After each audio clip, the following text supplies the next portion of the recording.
సూర్యాపేట జిల్లా వ్యాప్తంగా విద్యా వ్యవస్థను ప్రస్తుత డిఈఓ అశోక్ గారు బ్రష్ పట్టిస్తున్నారు. ప్రభుత్వ స్కూళ్ళు పతనం అవ్వడానికి, ప్రైవేటు స్కూళ్ళు వారి యొక్క దోపిడీని దోచుకోవడానికి పూర్తి సహాయ సహకారాలు డిఈఓ అశోక్ బాబు గారు అందిస్తున్నటువంటి పరిస్థితి నాడు కనపడతా ఉంది.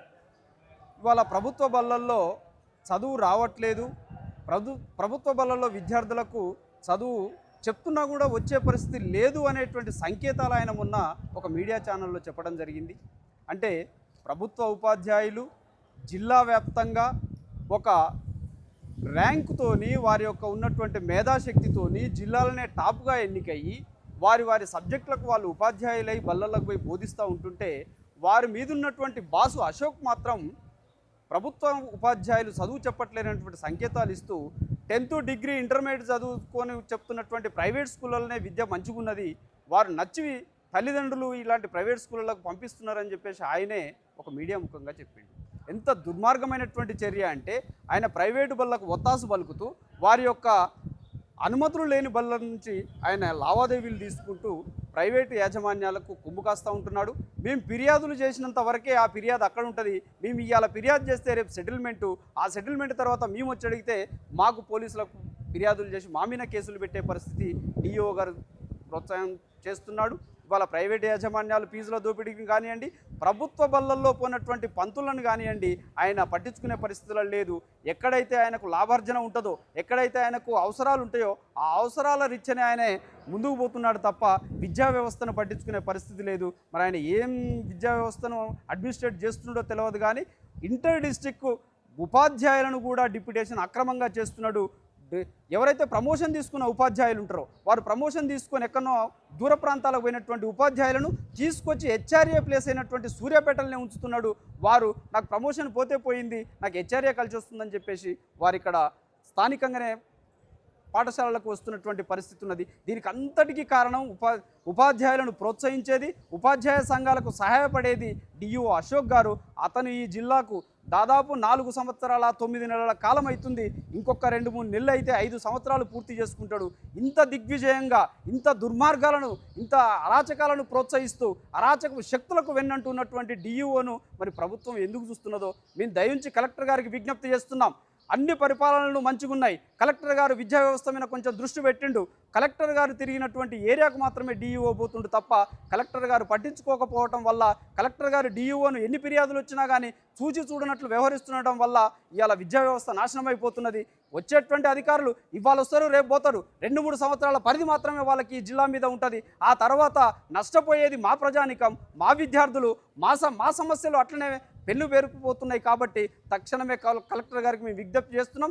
డిఈఓ మీద అతను ఏ రకంగా వచ్చింది, ఇక్కడికి వచ్చిన కాంచి అతను అడ్మినిస్ట్రేషన్ ఏంది, అతను వచ్చినప్పటి నుంచి ఇప్పటి వరకు స్కూళ్ళు ఎన్ని బాగుపడ్డాయి, ఎన్ని స్కూళ్ళు మూతపడ్డాయి, ఎంతమంది ప్రభుత్వ విద్యార్థులు చైతన్యవంతమయ్యారు, ప్రైవేట్ స్కూళ్ళు ఎన్ని అక్రమంగా వచ్చినాయి అనేటువంటిది ఈ 4 సంవత్సరాల 9 నెలల డేటా తీసి అతనిపై చట్టపరమైన చర్యలు తీసుకోవాలని చెప్పేసి మేము గౌరవ కలెక్టర్ గారికి విజ్ఞప్తి చేస్తూ ఉన్నాం. ప్రైవేట్ స్కూల్ అసలు దోపిడీ లేదు, మంచిగా పేరెంట్స్ అంతా ఇష్టమయ్యే చేస్తారు. ఈ విద్యార్థి సంఘాలు ఇవన్నీ కూడా ఏదో జనరల్గా వాళ్ళు ఉద్యమాలు చేస్తారు, కానీ ఇంతవరకు ఏ పేరెంట్ కూడా ఫిర్యాదు చేయలేదంటారు. దీనిపైన స్పందన డిఈఓ గారి దగ్గర కుప్పల ఫిర్యాదులు మేము ఇచ్చినవి ఉన్నాయి. మా లెటర్ ప్యాడ్ మీద మేము కుప్పలు ఇచ్చిన ఫిర్యాదులు ఉన్నాయి.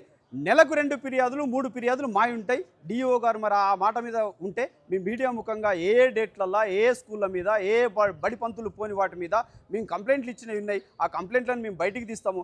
ఆయనకు తల్లిదండ్రులే ఇష్టపూర్వకంగా పంపిస్తున్నారు చెప్పేసి ఒక తప్పుడు ఆరోపణ. అంటే ప్రైవేట్ స్కూళ్ళు మంచిగున్నాయనేటువంటి ఒక ఇండైరెక్ట్ సంకేతాలు ఇవ్వడానికి ఆయన చెప్తున్నటువంటి మాట తప్ప వేరే ఏది లేదు. మేము బస్సుల మీద కూడా చేస్తున్నాం. బస్సుల్ని 30-40 కిలోమీటర్ల వరకైనా పర్మిషన్ ఇస్తాడు. 30-40 కిలోమీటర్ల వరకు 1 నుంచి 5వ తరగతి పిల్లవాడు అక్కడ 7 గంటలకు ఎక్కితే 9 గంటల వరకు బస్సుల్ని అలసిపోవాల్సినటువంటి పరిస్థితి ఏర్పడుతుంది.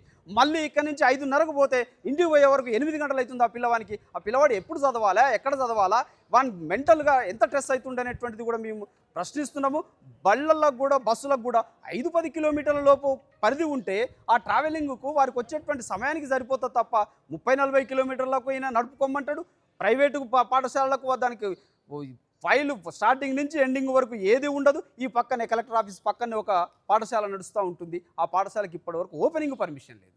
ఓపెనింగ్ పర్మిషన్ లేనటువంటి పాఠశాల ఇప్పటివరకు ఎట్లా నడుస్తున్నది, ఏ విధంగా నడుస్తుంది అనేటువంటి మేము లెటర్లు పెడితే ఆ లెటర్ను బుల్డోజ్ చేస్తారు. ఆయన సిబిఎస్ఈ నేషనల్ పాఠశాల అంటాడు. అరే స్థానిక పాఠశాలకే దిక్కులేదు రాని ఆయన అంటే నేషనల్ పాఠశాలకు పర్మిషన్ ఎవరు ఇవ్వాలి? ఒక సిబిఎస్ఈకి పర్మిషన్ ఇవ్వాలంటే స్టేట్ అనుమతి తీసుకున్న తర్వాత దాన్ని 1 ఇయర్ 2 సంవత్సరాలు నడిచిన తర్వాత సెంట్రల్ కమిటీ వాళ్ళు వచ్చి వాళ్ళకి సెంట్రల్ కమిటీ ఢిల్లీ నుంచి ఒక టీం వచ్చి వాళ్ళకు అనుమతులు ఇచ్చే అవకాశం ఉంటుంది. కానీ ఈయన సెంట్రల్ పర్మిషన్ ఇస్తున్నట్టు ఇవాళ పాఠశాల యాజమాన్యం చెప్తుంది. సిబిఎస్ఈకి డిఓ గారు ఇస్తున్నారు, ప్రైమరీ స్కూల్కు డిఓ గారు ఇస్తున్నారు, హై స్కూల్కి కూడా డిఓ గారు ఇస్తున్నారు. ఇది చట్టంలో అయితే ఎక్కడ లేదు. నిబంధనలకు విరుద్ధంగా ఇక్కడ నడుస్తున్నటువంటి కొత్తగా రిక్రూట్ అయినటువంటి పాఠశాలలు ఉన్నాయి కాబట్టి తక్షణమే వాటన్నిటి మీద విచారణ జరపాలి.